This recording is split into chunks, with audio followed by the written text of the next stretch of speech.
کراچی کے علاقے غنی چرنگی شیر شاہ میں پلاسٹک کے گودام میں آتے زدگی 3 گھنٹے سے زائد کا وقت گزر گیا، آگ پر تاحال قابو نہ پایا جا سکا۔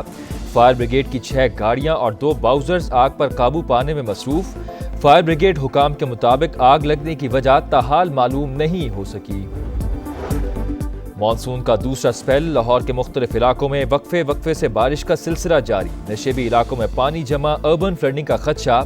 وزیر اعلیٰ پنجاب کی ہدایت پر واسطہ کا عملہ الرٹ، وزیر اعظم کی بھی پیشگی اقدامات کی ہدایت۔ طوفانی بارشیں اور سیلاب، 48 گھنٹوں کے دوران خیبر پختونخوا میں 6 افراد جاں بحق، 8 گھروں کو نقصان۔ پی ڈی ایم اے نے تفصیلات جاری کر دیں۔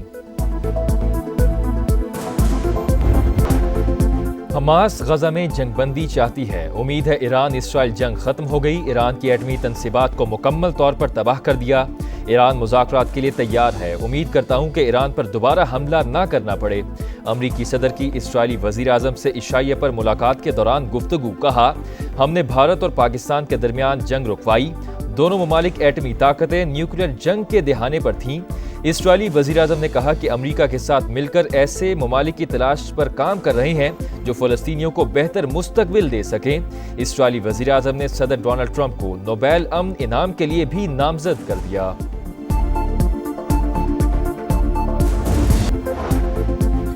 پشاور کے علاقے کوچی بازار میں گھر میں آتے زدگی، 2 خواتین سمیت 4 افراد جھلس کر جاں بحق۔ ریسکیو کے مطابق آگ بجھانے کے دوران 2 اہلکاروں کی حالت بھی غیر ہوئی، جنہیں اسپتال منتقل کر دیا گیا۔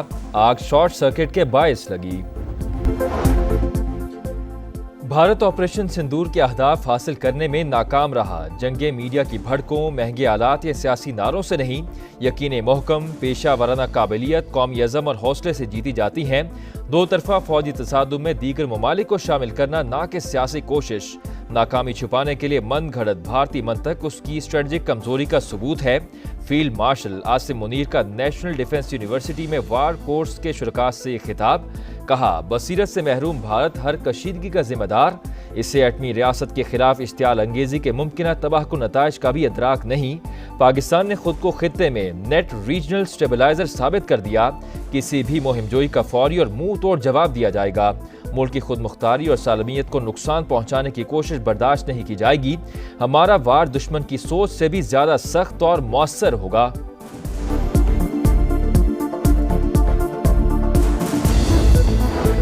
دہشت گردی علاقائی امن اور سلامتی کے لیے سنگین خطرہ، افغانستان اپنی سرزمین پر موجود دہشت گرد گروپوں کے خلاف ٹھوس اقدامات کرے، پاکستان کا مطالبہ۔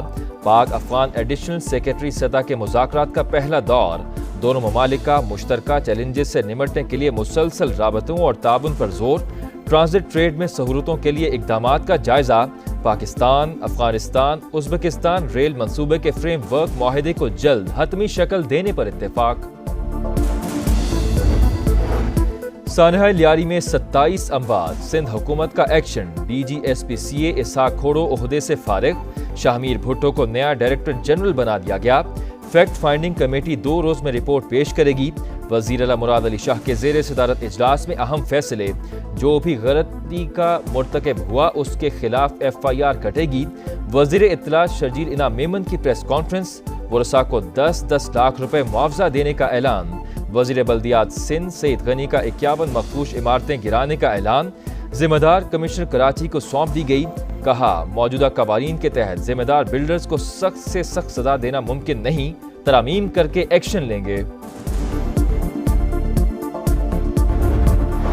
عمارت کے انخلاء کا نوٹس کہاں چسپاں کیا، کس نے وصول کیا، بجلی اور گیس کنیکشن منقطع کرنے کے لیے کیا اقدامات کیے گئے، سانحہ لیاری کی تحقیقات کرنے والی کمیٹی کی ایس پی سی اے پر سوالات کی بوچھاڑ، گرنے والی بلڈنگ سے ملحقہ عمارت کو مسمار کرنے کا عمل صبح دوبارہ شروع ہوگا، انتظامیہ کا مکینوں کو سامان نکالنے کے لیے صبح 8 بجے تک کا الٹیمیٹم۔ وفاقی حکومت کا رواں مالی سال کفایت شاری کے اقدامات جاری رکھنے کا فیصلہ، وزارت خزانہ نے نوٹیفیکیشن جاری کر دیا، گزشتہ 3 برس سے خالی تمام اسامیاں ختم، نئی اسامیوں کی تخلیق پر پابندی برقرار رہے گی، سرکاری خرچ پر بیرون ملک علاج کی سہولت بھی نہیں ملے گی، رواں مالی سال کوئی بھی نئی گاڑی نہیں خریدی جائے گی۔ اسلام آباد، پشاور، سندھ اور بلوچستان ہائی کورٹ کے مستقل چیف جسٹسز کی تعیناتی وزارت قانون نے باضابطہ نوٹیفیکیشن جاری کر دیا۔ چیف جسٹس اسلام آباد ہائی کورٹ سردار سرفراز ڈوگر کی تقریب حلف برداری آج ہوگی۔ صدر مملکت آصف علی زرداری حلف لیں گے۔ گورنر سندھ کراچی میں جسٹس محمد جنید غفار سے سندھ ہائی کورٹ کے چیف جسٹس کے عہدے کا حلف لیں گے۔ حماس اور اسرائیل کے درمیان مذاکرات کا تیسرا دور دوحہ میں شروع۔ غیر ملکی میڈیا کے مطابق کسی معاہدے تک پہنچنے کے لیے مذاکرات کئی دن تک جاری رہ سکتے ہیں۔ امریکی صدر کے ایلچی سٹیو وٹکوف رواں ہفتے دوحہ پہنچیں گے۔ اسرائیلی وزیر اعظم نیتن یاہو کی آج واشنگٹن میں صدر ٹرمپ سے ملاقات شیڈیول۔ نیتن یاہو کی واشنگٹن آمد امریکہ کے لیے شرمناک دن، جنگی مجرم کو وائٹ ہاؤس میں خوش آمدید کہا جائے گا۔ اسرائیلی وزیر اعظم کے دورے پر امریکی سینیٹر برنی سینڈرز کا رد عمل۔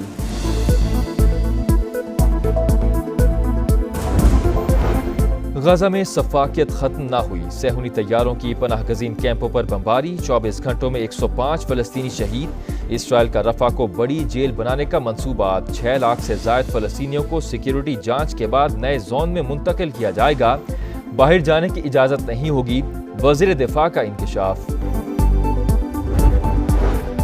صدر ٹرمپ دنیا میں مستقل امن کے لیے کوشاں، امریکی صدر نے پاکستان اور بھارت، ایران اور اسرائیل کی جنگ رکوائی، روانڈا اور کانگو کے درمیان بھی سیز فائر کروایا۔ پاکستان نے ڈونلڈ ٹرمپ کو امن کے نوبیل انعام کے لیے نامزد کیا ہے، ترجمان وائٹ ہاؤس کیرولائن لیوٹ کی بریفنگ۔ امریکی صدر کا جاپان، جنوبی کوریا، ملائیشیا، قازقستان پر 25% ٹیرف کا اعلان۔ ٹرمپ نے جنوبی افریقہ پر 30% اور ویتنام، لاؤس اور میانمار پر 40% ٹیکس لگا دیا۔ اطلاق 1 اگست سے ہوگا۔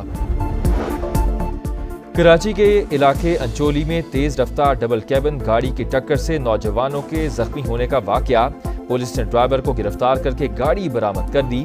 ظفر عباس کا موٹر سائیکل کی ہیڈ لائٹ بند ہونے کا بیان بھی جھوٹا نکلا۔ واقعے کی CCTV فوٹیج بھی سامنے آ گئی۔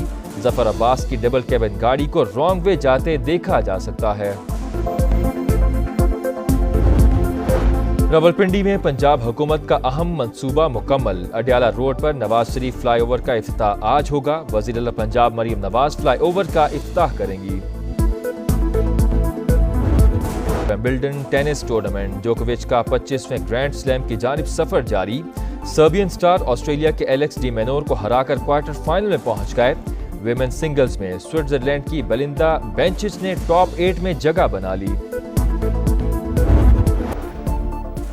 امریکی ریاست پینسلوینیا کے علاقے فلاڈیلفیا میں فائرنگ، 3 افراد ہلاک، 10 زخمی۔ پولیس کے مطابق 40 افراد ساؤتھ ایکٹنگ سٹریٹ کے باہر جمع تھے کہ فائرنگ کا تبادلہ شروع ہو گیا۔ 100 سے زائد گولیاں چلائی گئیں، فائرنگ کرنے والا ایک ملزم گرفتار۔ ٹک ٹاک ویڈیو بنانے کا جنون، ملتان میں گولی چلنے سے 13 سال کا لڑکا جان سے گیا۔ بڑے بھائی نے ٹک ٹاک ویڈیو بنانے کے لیے پستول اٹھائی تو گولی چل گئی، پولیس نے ملزم کو حراست میں لے لیا۔ اور ایشین جونیئر اسکواش چیمپئن شپ، جنوبی کوریا سے اسلام آباد پہنچنے پر کھلاڑیوں کا شاندار استقبال۔ سہیل عدنان اور نعمان خان نے گولڈ میڈل، احمد ریان اور ماہنور علی نے سلور، جبکہ عبداللہ نواز نے برونز میڈل جیتا۔